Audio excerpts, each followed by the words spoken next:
નમસ્કાર વિદ્યાર્થી મિત્રો, ગયા પીરિયડની અંદર આપણે જે તે વ્યવહાર ઉધાર છે કે જમા તેની ઓળખ કરતા આપણે શીખ્યા હતા. આજે હવે વ્યવહારોની બેવડી અસર, વ્યવહારોની બેવડી અસર, બેવડી એટલે બે અસર, એના વિશે આપણે સમજશું. તો સૌપ્રથમ તો આપણને એક વાત ખ્યાલ હોવી જોઈએ કે આપણને દાખલાની અંદર કોઈ એક વ્યવહાર આપે અથવા તો ગમે તે વ્યવહાર આપણને આપે, તે વ્યવહારની ઓછામાં ઓછી કેટલી અસર થાય? બે અસર થાય.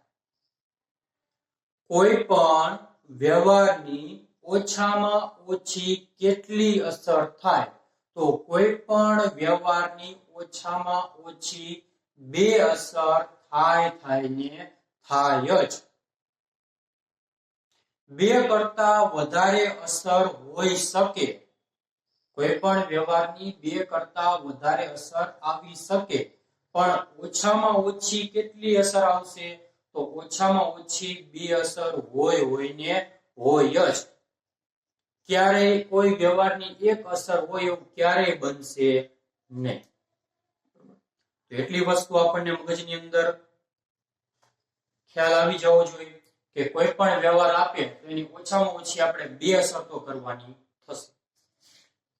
બીજી વસ્તુ, આ બે અસરની અંદર એક અસર ઉધાર હશે, એક અસર ઉધાર હશે અને બીજી અસર કેવી હશે? જમા. એ પણ ખ્યાલ આવ્યો કે હંમેશાની માટે કોઈ એક વ્યવહારની બે અસર હોય તો એક અસર ઉધાર હોય અને એક અસર જમા. ત્રીજો પોઈન્ટ, આપણે નક્કી કેવી રીતે કરશું કે ઉધાર અસર કઈ અને જમા અસર કઈ? આપણે નક્કી કેવી રીતે કરશું કે ઉધાર અસર કઈ અને જમા અસર કઈ? તો એના માટે સૌપ્રથમ તો આપણને જે વ્યવહાર આપ્યો હોય, જે વ્યવહાર આપણને આપ્યો છે એ વ્યવહારમાંથી આપણે બે ખાતા ઓળખશું. આપણે ખાતા વિશે શીખી ગયા. ત્રણ પ્રકારના ખાતા આવે: વ્યક્તિ ખાતા, માલ મિલકતના ખાતા અને ઉપજ ખર્ચના ખાતા. આપણે સૌપ્રથમ જે તે વ્યવહારમાંથી ખાતાની ઓળખ કરવાની. બે ખાતા ઓછામાં ઓછા હશે, એ બે ખાતાની ઓળખ કરશું અને બંને ખાતાની ઓળખ થઈ ગયા પછી આપણે જે તે ખાતાને લગતા ઉધાર જમાના નિયમ વિશે શીખ્યા હતા. વ્યક્તિ ખાતાનો નિયમ આપણે શીખ્યા હતા કે લાભ લેનાર ખાતે ઉધારો, લાભ આપનારને જમા કરો. માલ મિલકત ખાતાના નિયમ આપણે શીખ્યા હતા કે માલ કે મિલકત ધંધામાં આવે તો ઉધાર અને માલ કે મિલકત ધંધામાંથી જાય તો જમા. ઉપજ ખર્ચ ખાતાના નિયમ આપણે શીખ્યા હતા કે ખર્ચ અને નુકસાનને ઉધારો, આવક અને ઉપજને જમા કરો. તો જે તે ખાતાને આપણે ઓળખશું પછી તે ખાતા ઉપર આપણે આ નિયમ લાગુ કરવાના અને નિયમના આધારે આપણે બંને અસર આપી દઈશું કે ઉધાર કઈ અને જમા કઈ. અને એને જ કહેવાય આપણી વ્યવહારની બેવડી અસર. ખાસ યાદ રાખજો કે વ્યવહારની બેવડી અસર તમને આવડે તો આગળની તમને હવે પછીના ચેપ્ટરની અંદર આમ નોંધ આવે. એ આમ નોંધનું ચેપ્ટર આખું તમને આવડી જાય. પણ તમને ખાતા ઓળખતા આવડવા જોઈએ અને ખાતા ઓળખ્યા બાદ તેની ઉપર ઉધાર જમાના નિયમ લાગુ કરતા આવડવા જોઈએ. તો આજે આપણે બંને વસ્તુ શીખીએ. તો સૌપ્રથમ મનોજના ચોપડે વ્યવહારની બેવડી અસર. જે તે દાખલાની અંદર આપ્યું કે ભાઈ મનોજ ચોપડે, રમેશના ચોપડે, તો જે નામ આપ્યું એના ચોપડે ખાતાની બેવડી અસર એવું ઉપર હેડિંગ મારી દેવાનું. પેલો વ્યવહાર છે કે રૂપિયા 20,000 રોકડા લાવી ધંધો શરૂ કર્યો. રૂપિયા 20,000 રોકડા લાવી ધંધો શરૂ કર્યો. અહીંયા મનોજના ચોપડે આમનું લખ્યું એટલે એવું સમજવાનું કે આ 20,000 રૂપિયા કોણ લાયા છે? તો કે મનોજ લાવેલ છે. એટલે જ આપણે ઉપર હેડિંગ મારી દીધું છે. તો રૂપિયા 20,000 રોકડા લાવી ધંધો શરૂ કર્યો. હવે આની અંદર તમે જુઓ બે ખાતા ક્યાં. પેલું ખાતું આપણે ચોખ્ખું મળે કે રોકડા. પેલું ખાતું મળી ગયું, રોકડા લાયા એટલે પેલું ખાતું રોકડ ખાતું. બીજું ખાતું અમે કેવી રીતના ઓળખવું? તો વ્યવહાર વાંચો કે મનોજી ધંધાનો માલિક છે અને માલિક ધંધાની અંદર શું લાવે છે? રોકડ.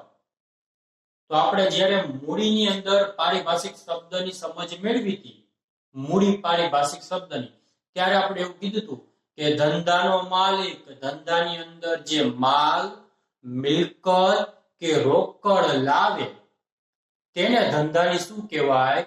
મૂડી કહેવાય. તો અહીંયા જો અહીંયા ધંધાનો માલિક ધંધાની અંદર શું લાવે છે? રોકડ. એટલે બીજું ખાતું કયું થશે? મૂડી ખાતું. ખ્યાલ આવે? મૂડી એટલે ધંધાની અંદર ધંધાનો માલિક જે માલ, મિલકત કે રોકડ લાવે એને મૂડી કહેવાય. તો અહીંયા વ્યવહારની અંદર જો ધંધાનો માલિક ધંધાની અંદર શું લાવે છે? રોકડ લાવે એટલે બીજું ખાતું કયું થઈ જશે? મૂડી. હવે પેલા રોકડ ખાતા ઉપર આપણે નિયમ લાગુ કરવી. તો રોકડ ખાતાનો નિયમ, રોકડ એટલે કયા પ્રકારનું ખાતું કહેવાશે? તો કે આપણે સમજાવી દીધું, રોકડ એ આપણા ધંધાની મિલકત ગણાય એટલે એની ઉપર માલ, મિલકત ખાતાનો નિયમ લાગુ પડે. એની અંદર નિયમ શું હતો કે માલ કે મિલકત ધંધામાં આવે તો ઉધાર અને માલ કે મિલકત ધંધામાંથી જાય તો જમા. તો અહીંયા જો આપણે ધંધામાં રોકડ આવે છે કે જાય છે? તો કે અહીંયા આપણા ધંધાની અંદર રોકડ આવે છે. કારણ શું? કારણ કે માલિકે પૈસા આપ્યા કોને? આપણા ધંધાને. એટલે આપણા ધંધાની અંદર રોકડ આવી. બરોબર? એટલે ધંધામાં રોકડ આવે, આવે તો ઉધાર. તો એની પહેલી અસર થશે કે રોકડ ખાતે ઉધાર. પહેલી અસર થઈ ગઈ ઉધાર. તો આપણને ખ્યાલ આવી જાય આપો બીજી અસર કઈ હશે? જમા. માલિક આપે છે એટલા માટે મૂડી ખાતે શું થશે? જમા. રોકડની એક અસર ઉધાર થઈ ગઈ એટલે બીજી અસર આપોઆપ કઈ થઈ જશે? આપણી જમા અસર. એટલે રોકડ ખાતે ઉધાર તે મૂડી ખાતે જમા. બીજો વ્યવહાર કે રૂપિયા 40,000 ભરી બેંકમાં ખાતું ખોલાવ્યું. હવે અહીંયા પણ જો બે ખાતા પહેલા ઓળખો આ વ્યવહારની અંદર કે રૂપિયા 40,000 બેંકમાં ભરી ખાતું ખોલાવ્યું આપણા ધંધાનું છે. તો પહેલું ખાતું તો આપણને સ્પષ્ટપણે મળી જાય બેંક. બેંકની અંદર પૈસા ભર્યા. બેંક એટલે કૃત્રિમ વ્યક્તિ, આપણે સમજાવ્યું. પહેલું ખાતું મળી ગયું બેંક. બીજું ખાતું 20,000 ભરી બેંકમાં ખાતું ખોલાવ્યું. 20,000 આપણે બેંકની અંદર પૈસા ભર્યા, રોકડા ભર્યા એટલે બીજું ખાતું કયું? રોકડ ખાતું. એટલે પહેલું ખાતું બેંક ખાતું, બીજું ખાતું રોકડ. બેંક ખાતાને કયા ખાતાનો નિયમ લાગુ પડે?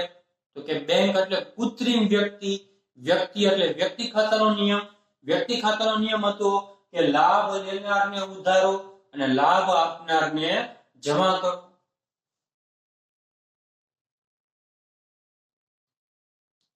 તો અહીંયા બેંક લાભ લેનાર છે કે આપનાર? તો કે બેંક લાભ લેનાર છે. કારણ કે બેંકે શું કર્યા? પૈસા લીધા. આપણે બેંકમાં પૈસા ભરવા જાવી, આપણે બેંકમાં 20,000 રૂપિયા ભર્યા તો બેંકે આપણી પાસેથી પૈસા લીધા એટલે બેંક લાભ લેનાર થઈ ગઈ. લાભ લેનાર થઈ ગઈ એટલે લાભ લેનાર ખાતે શું કરવું પડશે? ઉધાર. એટલે બેંક લેનાર છે. પહેલી અસર એવી આવશે કે બેંક લેનાર છે, બેંક ખાતે ઉધાર. અને બીજું ખાતું કયું હતું? રોકડ ખાતું. રોકડ ખાતું એટલે માલ મિલકત પ્રકારનું ખાતું. અને માલ મિલકત ખાતાનો નિયમ કે માલ કે મિલકત આવે તો ઉધાર, જાય તો જમા. તો રોકડા ભરવી એટલે આપણા ધંધામાંથી રોકડ જાય, જાય તો જમા. તો બીજી અસર આવશે કે રોકડ જાય છે એટલે રોકડ ખાતે જમા. હંમેશાની માટે યાદ રાખવાનું, પહેલી અસર હંમેશા ઉધાર જ હોય અને બીજી અસર હંમેશા જમા જ હોય. એટલે પહેલા હંમેશા ઉધારની અસર લખવાની, બરોબર? ભૂલથી પહેલા જમાની અસર લખવાની નહીં. ત્રીજો વ્યવહાર, ₹4000 નો માલ ભારતીબેન પાસેથી ખરીદ્યો. હવે આ વ્યવહારની અંદર બે ખાતા ઓળખો. આ વ્યવહારની અંદર બે ખાતા ઓળખવાના. તો વ્યવસ્થિત આપણે વ્યવહાર વાંચી તો આપણને ખબર પડી જાય કે આ વ્યવહાર ઉધાર છે. પહેલી વસ્તુ આપણને આ વ્યવહાર વિશે ઉધાર છે કે રોકડ એ આપણે પેલા જાણી લઈએ. તો આ વ્યવહાર કેવો છે? ઉધાર. કારણ શું? તો કે ફક્ત એક જ નામનો ઉલ્લેખ છે, ભારતીબેનના નામનો, અને અને રોકડેથી આપણે માલ ખરીદ્યો કે ચેક દ્વારા ખરીદ્યો એવી કોઈ સૂચના નથી. એટલે સ્પષ્ટપણે ખબર પડી જાય કે આ વ્યવહાર કેવો થઈ ગયો? ઉધાર. ઉધાર વ્યવહાર એટલે પહેલી અસર પહેલું ખાતું ભારતીબેનનું મળી ગયું. ઉધાર વ્યવહારની અંદર એક ખાતું વ્યક્તિનું ખાતું હોય ને હોય જ. એટલે પહેલું ખાતું ભારતીબેનનું મળી ગયું. બીજું ખાતું તો ભારતીબેન પાસેથી શું ખરીદ્યું છે આપણે? માલ. એટલે બીજું ખાતું પણ મળી ગયું, માલનું ખાતું. પહેલું ખાતું મળી ગયું ભારતીબેનનું ખાતું, ને બીજું ખાતું મળી ગયું માલનું ખાતું. હવે પેલા ભારતીબેન ઉપર આપણે ઉધાર જમાના નિયમ લાગુ કરવી. તો ભારતીબેન અહીંયા લાભ આપનાર છે કે લેનાર? કારણ કે વ્યક્તિ ખાતાનો નિયમ છે. તો કે ભારતીબેન પાસેથી આપણે માલ ખરીદ્યો. ભારતીબેન પાસેથી આપણે માલ ખરીદ્યો. એટલે ભારતીબેન તો લાભ આપનાર થઈ ગયા. એમને માલ આપણને આપ્યો એટલે ભારતીબેન લાભ આપનાર થઈ ગયા, અને આપણે લાભ લેનાર થઈ ગયા. એટલે ભારતીબેન જમા થશે, લાભ આપનાર ખાતે જમા. તો પહેલી અસરમાં ભારતીબેનને ન લખી કાઢ. તો બીજી અસર માલ. માલ એટલે માલનું ખાતું. માલના ખાતાને કયા ખાતાનો નિયમ લાગુ પડે? માલ મિલકત પ્રકારના ખાતાનો નિયમ. અને માલ મિલકત પ્રકારના ખાતાનો નિયમ હતો કે માલ કે મિલકત આવે તો ઉધાર, અને માલ કે મિલકત જાય તો જમા. તો અહીંયા આપણે માલ ખરીદવી. માલ ખરીદવી એટલે ધંધાની અંદર માલ આવે તો ઉધાર. તો પહેલી અસર માલ આવે છે, અને હંમેશાની માટે યાદ રાખવાનું, માલ આવતો હોય ધંધામાં એટલે એને આપણે ખરીદી કરી કહેવાય. શું કર્યું કહેવાય?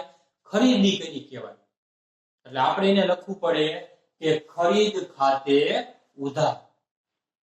બીજી અસર તો આપણને ખ્યાલ છે કે ભારતીબેન લાભ આપનાર છે. એટલે ભારતીબેન લાભ આપનાર છે એટલે ભારતીબેન ખાતે જમા. કારણ કે લાભ આપનાર ખાતે શું કરવાનું? જમા કરવાનું. ત્યારબાદનો ચોથો વ્યવહાર છે કે ₹5000 નો માલ વિપુલને વેચ્યો. તો આની અંદર પણ પેલા બે ખાતા તમે ઓળખો. તો અહીંયા જુઓ કે એક જ નામનો ઉલ્લેખ છે આખા વ્યવહારમાં. રોકડેથી વેચો કે ચેક દ્વારા વેચો એવી કોઈ સૂચના નથી, અને એક જ નામનો ઉલ્લેખ. એટલે આ વ્યવહાર કેવો થઈ ગયો? ઉધાર વ્યવહાર. આ વ્યવહાર કેવો થઈ ગયો? ઉધાર વ્યવહાર. ઉધાર વ્યવહારની અંદર એક ખાતું ફરજિયાત વ્યક્તિનું ખાતું હોય. વ્યક્તિનું ખાતું એટલે વિપુલ, જીવંત વ્યક્તિ. એટલે પહેલું ખાતું આપણને મળી ગયું વિપુલનું ખાતું. બીજું ખાતું આપણે શું એને આપ્યું છે? માલ આપ્યો છે. તો બીજું ખાતું પણ મળી ગયું આપણને માલનું ખાતું. હવે બંને ખાતા ઉપર આપણે ઉધાર જમાના નિયમ લાગુ કરીએ. તો સૌપ્રથમ તો વિપુલને અસર જોઈએ. તો વિપુલ અહીંયા લાભ લેનાર છે કે આપનાર? તો કે તમે જુઓ કે વિપુલને આપણે માલ વેચો એટલે વિપુલ આપણી પાસેથી માલ લઈ ગયો. માલ લઈ ગયો એટલે લાભ લેનાર થઈ ગયો. તો વ્યક્તિ ખાતાનો નિયમ છે કે લાભ લેનારને ઉધારો. અને મેં અગાઉ જ કીધું કે હંમેશાની માટે પહેલી અસર આપણે ઉધાર લખવાની. એટલે પહેલી અસર આવશે વિપુલ લાભ લેનાર છે, વિપુલ ખાતે ઉધાર. બીજી અસર માલ ધંધામાંથી જાય છે એટલે આપણે માલ એને વેચ્યો. વેચવી એટલે વેચાણ ખાતે અસર લખવી પડે. ધંધામાંથી માલ જાય એટલે આપણે વેચાણ કર્યું કહેવાય. એટલે વેચાણ ખાતે અસર લખવાની. તો માલ જાય છે, વેચાણ ખાતે જમા. આ બીજી અસર આપણી થશે. ત્યારબાદનો પાંચમો વ્યવહાર ₹2000 નો માલ રોકડેથી વેચ્યો. હવે આ વ્યવહાર જુઓ કે ₹5000 નો માલ રોકડેથી વેચ્યો. આની અંદર બે ખાતા ઓળખો. તો પહેલું ખાતું તો આપણને સ્પષ્ટપણે ખબર પડી ગઈ કે રોકડેથી વેચો એટલે પહેલું ખાતું રોકડ ખાતું. અને બીજી વસ્તુ શું વેચવું છે? માલ. તો બીજું ખાતું માલ ખાતું. બંને ખાતા આપણને મળી ગયા, રોકડ ખાતું અને માલ ખાતું. હવે એની ઉપર આપણે ઉધાર જમાના નિયમ લાગુ કરીએ. રોકડ ખાતું એટલે માલ મિલકત પ્રકારનું ખાતું. માલ મિલકત ખાતાનો નિયમ આવે તો ઉધાર, જાય તો જમા. તો 2000 નો માલ આપણે રોકડેથી વેચવી. તો એનો અર્થ એવો કે આપણે રોકડેથી માલ વેચો એટલે ધંધાની અંદર રોકડ આવી હશે, પૈસા આયા હશે. તો રોકડ આવી એટલે પહેલી અસર રોકડ આવે છે, રોકડ ખાતે ઉધાર. બીજું ખાતું માલનું ખાતું, અને માલનું ખાતું આને પણ કોનો નિયમ લાગુ પડે? માલ મિલકત ખાતાનો નિયમ લાગુ પડશે. તો એ પણ આપણો સરખો જ નિયમ કે આવે તો ઉધાર, જાય તો જમા. તો આપણે વેચવી એટલે ધંધામાંથી માલ જાય તો જમા. અને મેં અગાઉ જ કીધું કે માલ જાય એટલે આપણે વેચાણ કર્યું કહેવાય. એની એનું બીજી અસર કહેવાય કે વેચાણ ખાતે જમા. ત્યારબાદ છઠ્ઠો વ્યવહાર છે કે ₹15,000 નું ફર્નિચર ખરીદ્યું. હવે આ વ્યવહારમાંથી બે ખાતા ઓળખો. તો પહેલું જ ખાતું આપણને ખબર પડી જાય, ફર્નિચર. શું ખરીદ્યું? ફર્નિચર. તો પહેલું ખાતું ફર્નિચર નું મળી ગયું. હવે પ્રશ્ન આવ્યો બીજા ખાતાનો. તો બીજું ખાતું કયું આવશે? તો અહીંયા બીજું ખાતું આવશે રોકડનું ખાતું. કારણ શું? કારણ કે આ વ્યવહાર કેવો છે? રોકડ. આ વ્યવહારમાં કોઈ વ્યક્તિનું નામ નથી, કોઈ વ્યક્તિનું નામ આપેલું નથી. અને અગાઉ જ કીધું કે જો કોઈ વ્યવહારની અંદર કોઈ પણ વ્યક્તિનું નામ આપેલું ન હોય અને ઉધાર કે શાખ પર ખરીદ્યો છે એવી સૂચના પણ ન હોય, તો તે વ્યવહાર કેવો સમજવો? રોકડ સમજવો. એટલે બીજું ખાતું આવશે રોકડ ખાતું. પેલા ફર્નિચર એટલે આપણા ધંધાની મિલકત, એની ઉપર મિલકત ખાતાનો નિયમ લાગુ પડશે. તો ધંધાની અંદર ફર્નિચર ખરીદ્યું એટલે ધંધાની અંદર ફર્નિચર આવે તો ઉધાર. તો ફર્નિચર આવે છે, ફર્નિચર ખાતે ઉધાર. કેવી રીતે ફર્નિચર ખરીદ્યું? તો કે રોકડેથી. કેવી રીતે ફર્નિચર ખરીદ્યું? તો કે રોકડેથી. ધંધામાંથી રોકડ જાય અને રોકડ જાય તો જમા. તો રોકડ જાય છે, રોકડ ખાતે જમા. સાતમો વ્યવહાર કે ₹200 કમિશનના ચૂકવ્યા. અહીંયા બે ખાતા ઓળખો. તો પહેલું ખાતું તો આપણને મળી ગયું કમિશન. બીજું ખાતું તો આ વ્યવહાર કેવો છે? રોકડ કે ઉધાર? તો કે રોકડ. કારણ શું? બે રીતે ખબર પડે. પહેલું તો વ્યવહારની અંદર કોઈ વ્યક્તિનું નામ પણ નથી, કે ઉધાર કે શાખનો કોઈ ઉલ્લેખ નથી. અને બીજું કે છેલ્લે આપણને શું શબ્દ વાપરો? ચૂકવ્યા. ચૂકવ્યા એટલે પૈસા આપ્યા એટલે રોકડ વ્યવહાર આપોઆપ થઈ. તો પેલા કમિશન આપણે ચૂકવ્યા, પૈસા આપણે ચૂકવા છે શેના? કમિશનના. તો આપણો ખર્ચ આપણે કર્યો. તો કમિશન એ આપણો ખર્ચ છે, તો એને કયા ખાતાનો નિયમ લાગુ પડશે? ઉપજ ખર્ચ ખાતાનો. અને ઉપજ ખર્ચ ખાતાનો નિયમ છે કે ખર્ચ કે નુકસાનને ઉધારો, આવક કે ઉપજને જમા કરો. તો કમિશન આપણો ખર્ચ એટલે લખવું પડે કે કમિશન ખર્ચ છે, કમિશન ખાતે ઉધાર. અને રોકડા ચૂકવા એટલે ધંધામાંથી રોકડ જાય છે, રોકડ ખાતે જમા. ત્યારબાદનો વ્યવહાર કે ₹200 નો માલ વિપુલે પરત કર્યો. હવે આ ખાસ ધ્યાન રાખજો. આપણે વિપુલને 5000 નો માલ ઉધાર વેચ્યો હતો. એમાંથી ₹200 નો માલ વિપુલને પસંદ ન પડ્યો એટલે વિપુલે પરત કર્યો. એને શું કર્યું? આપણને પાછો આપી દીધો. તો આની અંદર સૌ પહેલા તો આપણે ખાતા ઓળખવાના. ક્યાં બે ખાતા? તો પહેલું ખાતું વિપુલનું ખાતું, કારણ કે એક જ નામનો ઉલ્લેખ એટલે વિપુલનું ખાતું, ઉધાર વ્યવહાર થઈ ગયો. બીજું ખાતું શું આપણને પરત કર્યું? તો કે માલ, એટલે બીજું ખાતું આવશે માલનું ખાતું. પેલા વિપુલ ઉપર આપણે ઉધાર જમાનો નિયમ લાગુ કરીએ. તો અહીંયા વિપુલે આપણને માલ પરત કર્યો, આપણને માલ આપ્યો એટલે વિપુલ લાભ આપનાર થઈ ગયો. તો લાભ આપનાર ખાતે આપણે જમા કરવાનું છે. તો પહેલી અસર વિપુલની નહીં લખાય, પહેલી અસર કોની લખવી પડશે? માલની. માલ ખાતાનો નિયમ આવે તો ઉધાર, વિપુલે માલ પરત કર્યો એટલે આપણે ધંધામાં માલ આવે તો ઉધાર. તો આપણે લખવું પડે કે વેચેલ માલ આવે છે. અહીંયા ખાલી માલ ન લખાય. કારણ શું? કારણ કે આપણે વેચેલો માલ ને આપણને પાછો, તો કે વેચેલ માલ આવે છે એટલે વેચાણ પરત ખાતે ઉધાર. અહીંયા ધ્યાન રાખજો, ખરીદ ખાતે ન લખાય. કારણ શું? કારણ કે આપણે માલ ખરીદ્યો નથી, પણ આપણે વેચેલો માલ હતો એ આપણને પાછો મળ્યો, એટલા માટે વેચેલો માલ પરત મળ્યો એટલે વેચાણ માલ પરત ખાતે ઉધાર એમ લખવું પડે. અહીંયા માલ ખરીદ્યો નથી. બીજી અસર, વિપુલ આપનાર છે, વિપુલ ખાતે જમા. ત્યારબાદનો વ્યવહાર, ₹1500 નો માલ ભારતીબેન ને પરત કર્યો. હવે જો કે ભારતીબેન પાસેથી આપણે કેટલાનો માલ ખરીદ્યો તો 4000 નો માલ ભારતીબેન પાસેથી આપણે લીધો હતો. એમાંથી આપણે 1500 નો માલ પસંદ ન આવ્યો એટલે ભારતીબેન ને 1500 નો માલ આપણે પાછો આપી દીધો. તો અહીંયા પહેલા તો ઉધાર વ્યવહાર છે કે રોકડ, એ આપણે નક્કી કરો. તો વ્યવહાર કેવો છે? ઉધાર. કારણ શું? એક જ નામનો ઉલ્લેખ. હવે એમાંથી આપણે બે ખાતા નક્કી કરો. પહેલું ખાતું આવશે ભારતીબેન નું ખાતું. સ્પષ્ટ ખબર પડી જાય કે ઉધાર વ્યવહારની અંદર એક ખાતું વ્યક્તિનું હોય જ છે. બીજું ખાતું શું પરત કર્યું? માલ. તો બીજું ખાતું માલનું ખાતું. ભારતીબેન ઉપર આપણે ઉધાર જમાનો નિયમ લાગુ કરી. ભારતીબેન એટલે વ્યક્તિ ખાતું, વ્યક્તિ ખાતાનો નિયમ લાભ આપનારને જમા કરો, લેનારને ઉધાર કરો. બરોબર. તો ભારતીબેનને આપણે ભારતીબેનને માલ પરત કરી દીધો. ભારતીબેનને આપણે શું કર્યું? માલ પરત કરી દીધો. તો ભારતીબેન લાભ અહીંયા લેનાર થઈ ગયા. તો લાભ લેનારને શું કરવાના? ઉધારવાના. તો પહેલી અસર, ભારતીબેન લાભ લેનાર છે, ભારતીબેન ખાતે ઉધાર. અને બીજું માલ. માલ એટલે માલ, મિલકત. ખાતાનો નિયમ લાગુ પડે. આવે તો ઉધાર ને જાય તો જમા. તો અહીંયા આપણે માલ પરત કરવી, ખરીદેલો માલ આપણે પાછો આપવી. તો આપણા ધંધામાંથી શું થાય? માલ જાય તો જમા. માલ જાય છે, ખરીદ પરત ખાતે જમા. હવે આપણે શા માટે ખરીદ પરત ખાતે લખવું? કેમ વેચાણ ન લખવું? અહીંયા આપણે માલ વેચો નથી, પણ આપણે ખરીદેલો માલ શું કર્યો? પાછો આપ્યો.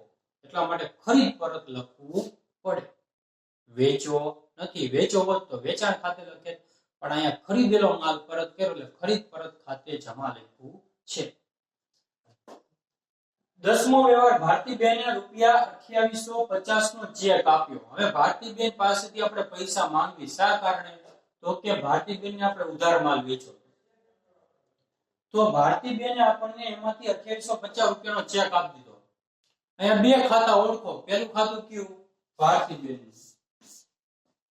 પહેલું ખાતું ભારતીબેનનું, કારણ કે એમને આપણે પૈસા આપ્યા. બીજું ખાતું ચેક. ચેક એટલે બેંક. ચેક એટલે શું સમજવાનું? બેંક. બીજું ખાતું બેંકનું ખાતું. તો અહીંયા હવે જો પેલા ભારતીબેન ઉપર આપણે ઉધાર જમાનો નિયમ લાગુ કરીએ. ભારતીબેન 2850 નો ચેક આપણને આપ્યો. ચેક આપણને આપે તો ભારતીબેન તો લાભ આપનાર થઈ ગયા, ને આપનાર ખાતે શું કરવાનું છે? જમા કરવાનું છે. એટલે પહેલી અસર એમની નહીં લખી શકાય. તો પહેલી અસર કોની લખવી પડશે? બેંકની. બેંક લાભ લેનાર થઈ ગઈ.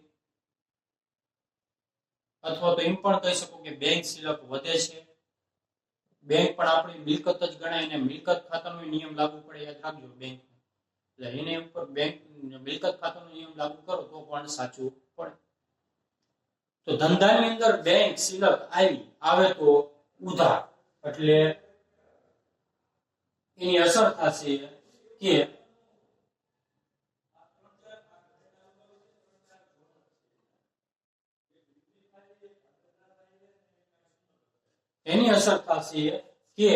બેંક શિલક આવે છે એટલે બેંક ખાતે ઉધાર. અહીંયા મારાથી ખોટું લખાઈ ગયું છે, અસર ખોટી લખાઈ ગઈ છે. મારાથી ભૂલથી અસર ખોટી લખાઈ ગઈ છે. ખરેખર ઉધાર અસર અહીંયા આવી જોઈએ કે બેંક લાભ લેનાર છે, બેંક ખાતે ઉધાર. અને જમા કોણ આવશે? ભારતીબેન, કારણ કે ભારતીબેન લાભ આપનાર છે, ભારતીબેન ખાતે જમા. અહીંયા અહીંયા પણ બીજા વ્યવહારમાં થોડીક મારી ભૂલ થઈ ગઈ છે કે બીજો વ્યવહાર મારાથી ખોટો લખી ગયો હશે, છતાં આપણે સાચી અસર સમજશું. પછીનો વ્યવહાર આપ્યો કે વિપુલે રૂપિયા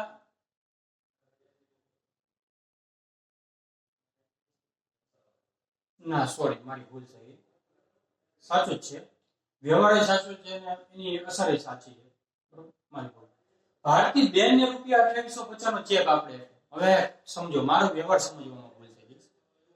ભારતી બેન આપણી પાસેથી જે પૈસા માંગતા હતા એમને આપણે પૈસા ચેક દ્વારા પરત કર્યા,